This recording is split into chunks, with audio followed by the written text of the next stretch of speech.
DOPT DOPT SSC गिरफ्तार शिक्षकों को एसएससी के लिए राकेश सर, नीतू मैम सब आए हुए हैं। सारे शिक्षक देश भर से अलग अलग कैटेगरी में जो भी सरकारी नौकरी के लिए पढ़ाते हैं, क्योंकि ऐसा नहीं सिर्फ एसएससी में दिक्कत है, सारे पेपर्स में दिक्कत है कुछ ना कुछ। सब अपनी बात शांतिपूर्वक ढंग से रखने आए थे कि हम डीओपीटी मिनिस्टर से अपनी बात रखेंगे, हमें ये समस्याएं हैं। किसके पास जाएगा? अगर नागरिक है, टीचर है, बच्चा है, किसके पास जाएंगे? मिनिस्टर के पास जाएंगे ना। आप देखिए ये चीज, तो उस बात को रखने के लिए टीचर्स और स्टूडेंट्स आए थे। टीचर्स आए तो स्टूडेंट्स आ गए, उनको अपनी बात रखने देने बाकी टीचर्स को डिटेन करके ले जाया गया। किसी को पास में कहीं और ले गए, दूसरी तरफ कहीं और ले गए। बात रखने आए थे, कोई दंगा थोड़ी करने आए थे। टीचर्स बच्चों की बात रखने आए थे, उनका पक्ष रखने आए थे। जो हमें नहीं आना चाहिए, इनको पढ़ना चाहिए स्टूडेंट्स को, और हमें पढ़ाना चाहिए। सरकार को रोजगार के अवसर देने चाहिए। अवसर के नाम पे अगर मजाक होगा कि हम पेपर के नाम पे मजाक ही कर ले रहे हैं, बच्चा जहाँ पेपर देने जा रहे हैं वहाँ भैंस बनी हुई है, कहीं पे डीजे चल रहा है, कहीं पे पीजी चल रहा है, कैसे वो पेपर? घर वाले तो इतना ध्यान रखते हैं, घर में टीवी में पापा आवाज कम कर देते हैं कि बच्चे का पेपर होता है, और सरकार जहाँ पेपर दिलवा रही है वहाँ पे डीजे बज रहे हैं। कैसे देंगे पेपर? कोई परीक्षा शिक्षक भर्ती 7 साल से नहीं आई उत्तर प्रदेश में। केंद्र विद्यालय का एग्जाम 3 साल से नहीं हुआ। रेलवे में मैडम बताएंगे 50 कमियां निकलेंगी। कोई कैटेगरी है ऐसी जहाँ ठीक से पेपर हो रहा है या नहीं? यही बात रखने टीचर्स आए थे बहुत शांतिपूर्ण तरीके से, उनको उठा करके आप ले गए। तो वो अपनी बात नहीं रखेंगे तो फिर कैसे आप तक बात पहुंचेगी? या आप बात सुनना नहीं चाहते हैं तो वो बात अलग है। फिर यहाँ तो हम सब अपनी बात ये पढ़ रहे हैं, लिख रहे हैं, साल भर बच्चा तैयारी करता है, टीचर पढ़ाता है, इसलिए कि जो रोजगार का अवसर सरकार दे रही है वो अपने कॉम्पिटेंस से, अपनी क्षमता से, अपनी प्रतिभा से। ऐसा नहीं है कि वो कोई मांग रहे हैं कि भाई आप रोजगार दे दो, वो कह रहे हैं अवसर दे दो और ठीक से पेपर करा लो।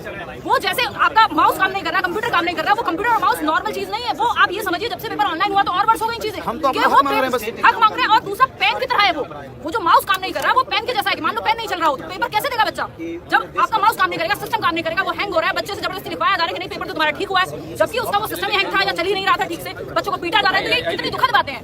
हम लोग बैठ के पढ़ाएं अपने घर पे, यहाँ बारिश में क्यों खड़े हैं? ये लोग इतनी दूर दूर से आए हुए हैं, स्टूडेंट्स क्यों आए हुए हैं? क्योंकि दिक्कत है, बेवजह कोई नहीं आना चाहता। नेता चुनाव के समय पे एक्टिव होते हैं। हम कई बार इस मुद्दे को भी ऐसे बनाया जाता है कि तो कोचिंग वाले इसलिए इस चीज को भड़काते हैं, बट बच्चे से हम डायरेक्टली आत्मीय रूप से कनेक्टेड हैं।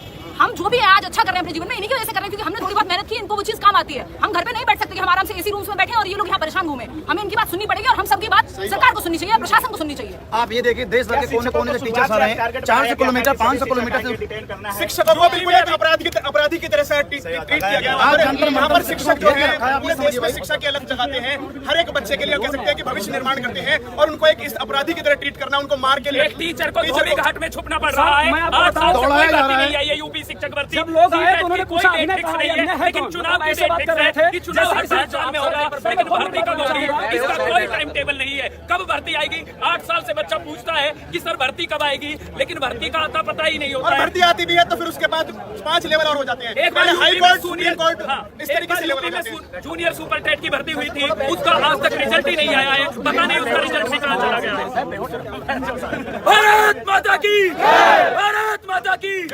एग्जाम में धांधली बंद करो, बंद करो, एग्जाम में धांधली बंद करो, बंद करो। भारत माता की इंकलाब, जिंदाबाद, इंकलाब। सर दूसरी चीज में अध्यापक को गिरफ्तार किया गया है, सबको छोड़िए। और हम लोग यहाँ पर शौक से धरना देने के लिए नहीं बैठे हैं, मजबूर हुए हैं। बच्चों के हाथ है, बच्चों हमारे पास आते हैं। तरह तरीके से एग्जाम कराइए। जो आपके सेंटर्स आपने 2-2, 3-3 दिन में तैयार किए हैं, उनकी माउस काम नहीं कर रही है, कंप्यूटर काम नहीं कर रहे हैं, बच्चों को पीटा जा रहा है, पीटने की वीडियो आ रही है। कुछ का एग्जाम हो रहा है, कुछ का एग्जाम नहीं हो रहा है, उनको वहां से जबरदस्ती कहा जा रहा है कि साइन करो, पेपर सही से हुआ था, जबकि पेपर सही से नहीं हुआ। सिस्टम सारे के सारे खराब पड़े थे। सारे के सारे बच्चे बहुत ज्यादा परेशान हैं। बच्चे हमारे पास आएंगे और टीचर्स के पास नहीं जाएंगे, कहाँ जाएंगे? और हम मरते दम तक उनके साथ हैं, यहीं बैठे हैं। जब तक सोल्यूशन नहीं होगा हम कहीं नहीं जाने वाले। सर एक बात और ऐड करना चाहूंगा सर, क्षमा कीजिएगा यार, देखिए अभी तक सीजीएल का एडमिट कार्ड नहीं आया, तो आप एसएससी के लोग अगर हम लोग को सुन रहे हो तो इस बार सेंटर दूर मत दे देना।